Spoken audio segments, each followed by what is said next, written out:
Bismillahirrahmanirrahim. Assalamualaikum warahmatullahi wabarakatuh. Perkenalkan, nama saya Safna Prinabila sebagai moderator, dan di samping saya ada Mbak Tripuji sebagai narasumbernya. Nah, pada kesempatan hari ini kita akan membahas mengenai tafsir ilmi yang berjudul Jasa Ternik. Nah, kalau boleh tahu tafsir ilmi itu sebenarnya apa sih, Mbak? Oke, tafsir ilmi itu sebuah pendekatan tafsir sains atau ilmi yang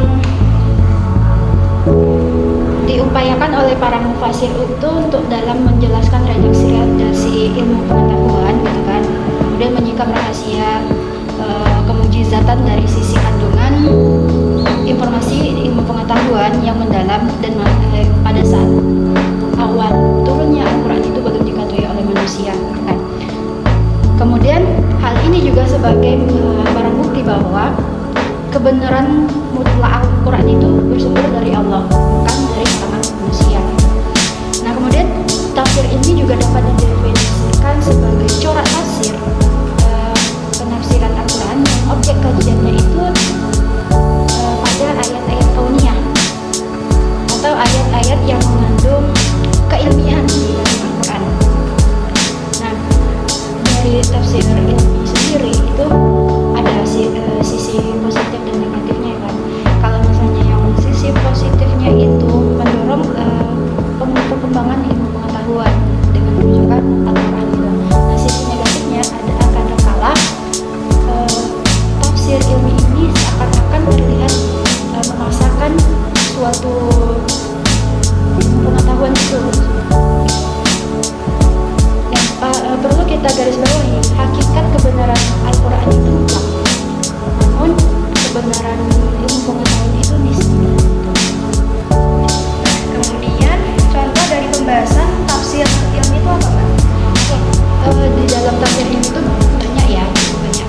Mulai dari penciptaan manusia, kemudian air, kemudian alam semesta. Nah, ada juga nih makhluk kecil namanya jasad trenik, yang mana jasad trenik itu hanya dapat dilihat dengan alat bantu yaitu mikroskop kan, karena yang kita ketahui mikroskop itu memberikan bayangan kepada objek itu menjadi besar gitu, jadi terlihat oleh mata kita secara bantuan itu tadi. Kemudian di jasad trenik itu sendiri ada contohnya ada bakteri, virus, kemudian ada alga gitu.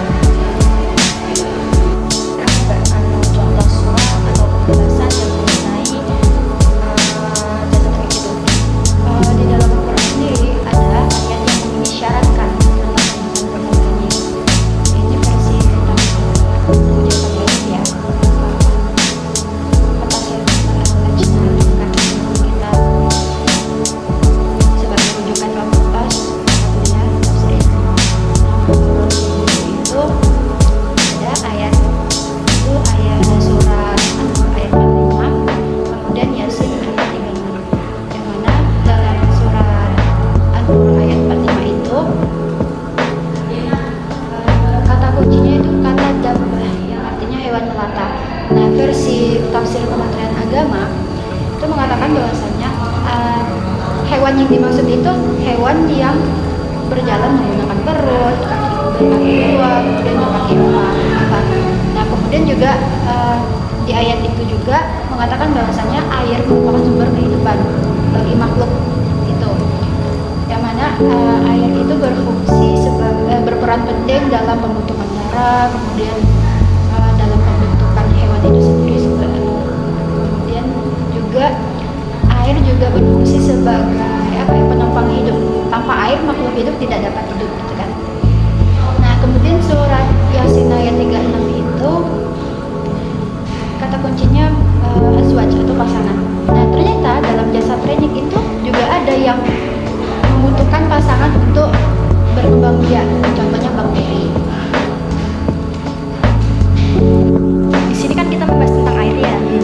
Yang saya tahu ada air laut, terus air tawar. Nah, menurut Mbak sendiri itu ada nggak sih jasa ternik di dalam air laut itu? Di dalam air laut nih kan ada jasa trenik.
Perivetan itu merupakan perkumpulan jasad renik atau mikroorganisme yang terdiri dari alga, bakteri, lever, dan batang kecil.